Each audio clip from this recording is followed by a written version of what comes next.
You want to know how to actually make money online? Here's the truth. Most of the easy methods are garbage, It's the biggest piece of dog shit. but there is one path that consistently works, and it's the one I'm building right now. Spoiler, it's YouTube. Now, you've probably heard the fantasy version. Just push a button and boom, bajillion dollars? Yeah, no. If that were real, I'd already be on a beach somewhere losing sunscreen bets, and you wouldn't be here searching for the real playbook. But since you are here, good news. I've researched every so-called side hustle, from dropshipping to KDP journals to trying to retire off crypto bots. And I'm gonna give you the top 10 reasons why YouTube is your best bet. This is supposedly rich. Let's make some money. Number 1, the $500 a day lie. Let's start with the one you've seen a million times. Make $500 a day online with zero effort.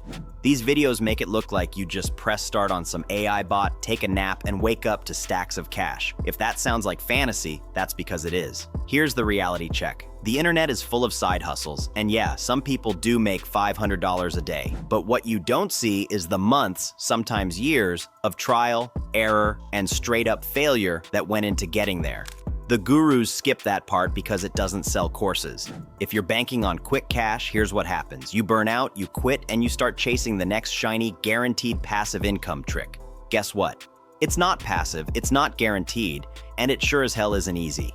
So if the $500 a day button doesn't exist, does that mean all online hustles are scams? Not exactly.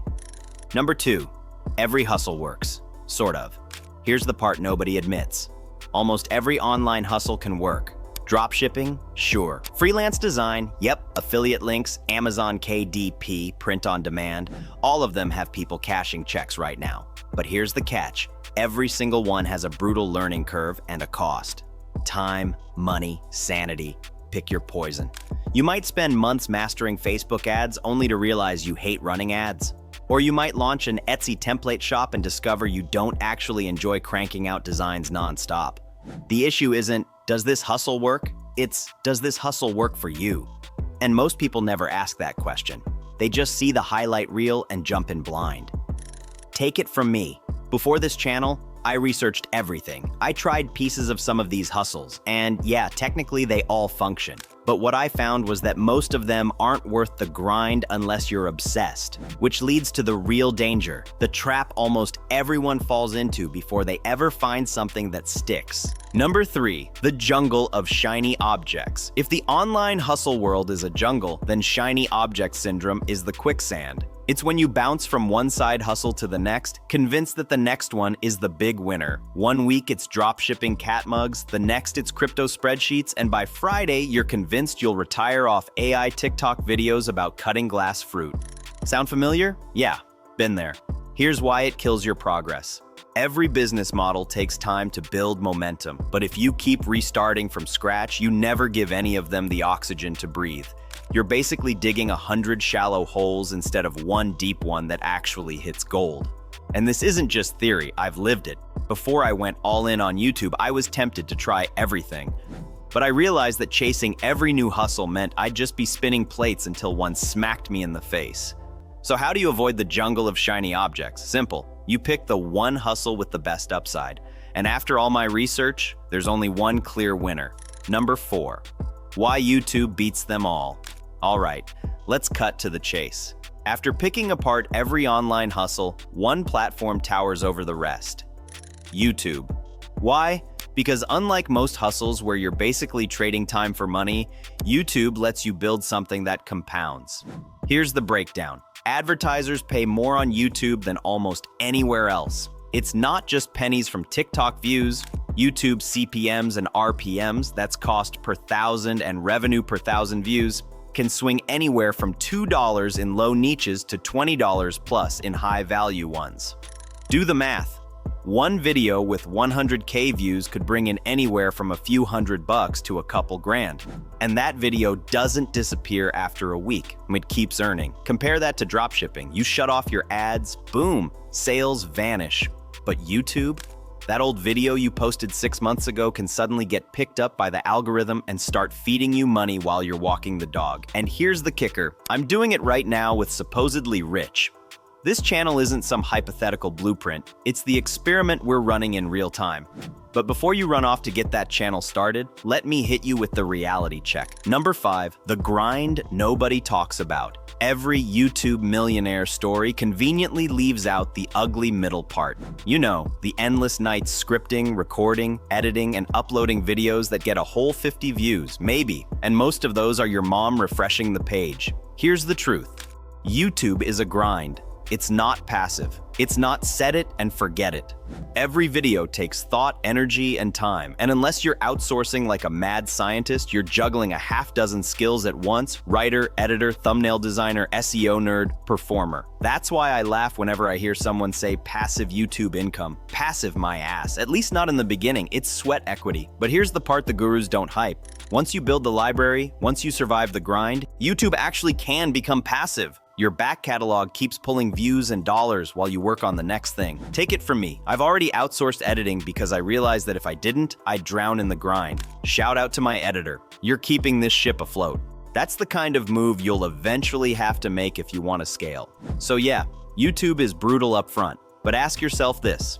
Would you rather grind for 6 months building something that compounds, or grind for 6 months running ads for cat mugs that die the second you stop paying? So why do people put themselves through this pain? Because the payoff is insane once you understand this. Number 6, YouTube equals compound interest.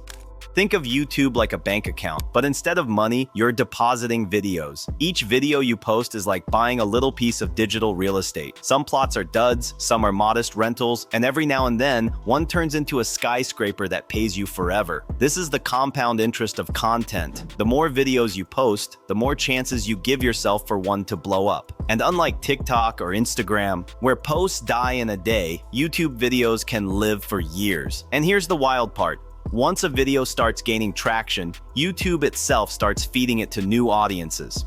That's why focusing on titles, thumbnails, and retention isn't just about vanity metrics. It's literally the difference between a video collecting dust and a video that becomes an ATM. You want an analogy? YouTube is like planting trees. The first few months, it feels like nothing's happening. But stick around long enough and suddenly you're standing in a forest, collecting fruit from trees you planted ages ago. Of course, planting trees only works if you know how to get people to stop and actually look at them, which is why the next piece is everything. Number 7, the secret sauce, CTR plus retention. Okay, here's the part where most YouTubers completely faceplant. They crank out videos without ever understanding the two metrics that actually decide their fate: CTR and retention. CTR, or click-through rate, is basically YouTube's version of Tinder. Did your thumbnail and title look hot enough for someone to swipe right? If not, you're invisible. You could have made the greatest video ever, but if no one clicks, it's like throwing a rave in an empty basement. Retention, on the other hand, is the second date. You got the click? Congrats. But if people bail in the first 30 seconds, YouTube isn't sending you flowers. The algorithm wants people glued to your video like it's a Netflix binge. The higher your retention, the more YouTube rewards you by serving your video to more strangers. And here's the beautiful or terrifying truth. CTR and retention are 90% of the game. That's why titles, thumbnails, pacing, and editing style aren't creative fluff. They're survival. Want an example? Early on with Supposedly Rich, I noticed my retention tanking around minute 2. That told me I was losing viewers because I took too long to get to the good stuff. So I tightened my intros, added sharper hooks, and a dead video came back to life. This is why YouTube isn't just about uploading as many videos as you can. It's about engineering curiosity loops, so people need to know what's coming next. And not to get all meta on ya, but that's exactly why we're doing this top 10 format right now. It's built-in retention fuel. But here's the problem. Trying to juggle all of this by yourself is like being a one-person circus, which is why the smartest creators use this next trick. Number 8, delegation is your cheat code. Let's be honest, YouTube is a full-time job disguised as a side hustle. Scripting, filming, editing, thumbnails, SEO, community management. You could work 80 hours a week and still feel behind. That's why if you want to scale fast, you need to learn the word delegate. Here's what that looks like. Outsource your editing. Get someone who eats Adobe Premiere for breakfast. Hire a thumbnail artist who understands color psychology better than Picasso on Red Bull. Use AI voiceovers if your on-camera delivery isn't there yet. My editor takes my raw scripts and turns them into dynamic, punchy videos. Because if I tried to edit everything myself, this channel would still be stuck at episode 1. Delegation doesn't mean you're lazy. It means you're building a machine. Think of yourself as the director, not the entire film crew. Your job is to set the vision, bring the ideas, and make sure the end product hits. Everything else, hand it off. Maybe you don't have the funds to hire people though. Fair point. At the start, you probably don't. That's why you begin doing everything yourself, learn the basics, and then reinvest your first dollars into freeing up your time. Editing is usually the first thing to go because it's the biggest time suck. This is where I'm at. I handle everything myself minus the editing. And here's the part nobody tells you. The moment you start delegating, your growth can skyrocket. Because instead of spending 10 hours editing one video, you can spend that time scripting 3 better ones. That's the cheat code. YouTube rewards consistency and quality. Delegation lets you scale both. But of course, delegation only pays off if you actually stick around long enough to reap the rewards. Which brings us to the long game. Number 9, play the long game. Here's the part no one wants to hear. YouTube isn't a lottery ticket. It's not post 3 videos and retire. It's more like training for a marathon where the finish line keeps moving. Most creators quit way too soon. They'll post 5 videos, get a couple dozen views, and decide it doesn't work. But here's the truth. YouTube is momentum-based. The first few months feel like you're screaming into the void. Then slowly, you notice patterns. A video gets traction. Another starts pulling views out of nowhere. You hit your first 1,000 subscribers, and suddenly monetization isn't just a dream, it's real. That's the long game. Posting, learning, improving, and compounding. Because once you hit consistency, YouTube starts snowballing. One video feeds another, old content resurfaces, and the channel's growth takes on a life of its own. Think of it like pushing a boulder uphill. For weeks, it feels impossible. But the second you crest the hill, gravity takes over. And now that boulder's chasing you downhill while you're just trying not to get flattened by your own momentum. That's the stage where creators start seeing 10,000 plus months, and that brings us to the final truth, the one nobody likes admitting, but everyone needs to hear before they start. Number 10, YouTube is hard, but it's the best shot. Here's the brutal truth. YouTube is hard. It's unpredictable, it's demanding, and it will test every ounce of patience you have. But it's also the single best shot you have at building real, lasting online income. Why? Because it combines scalability with leverage. Every video you post has the potential to keep earning for years. You don't need warehouses, you don't need customer service teams, and you don't need to gamble thousands of dollars on ads. You need a brain, a laptop, some persistence, and maybe an editor or two once you get rolling. This isn't a get-rich-quick scheme. It's a get-rich-slowly but sustainably strategy. And here's the kicker. If you're watching this video, you're already 10 steps ahead because while most people are chasing the next shiny hack, you're here learning the actual playbook. That alone means you've got a shot most people never give themselves. So yeah, YouTube is the hardest hustle, but it's also the one with the most upside. If you stick with it, if you play the long game, if you learn to delegate and optimize, you can build a digital asset that pays you for years. I know that's what I'm hoping for. Chasing the dream one video at a time, and maybe I can help you get there too. If you're on the same path, hit subscribe and let's figure it out together.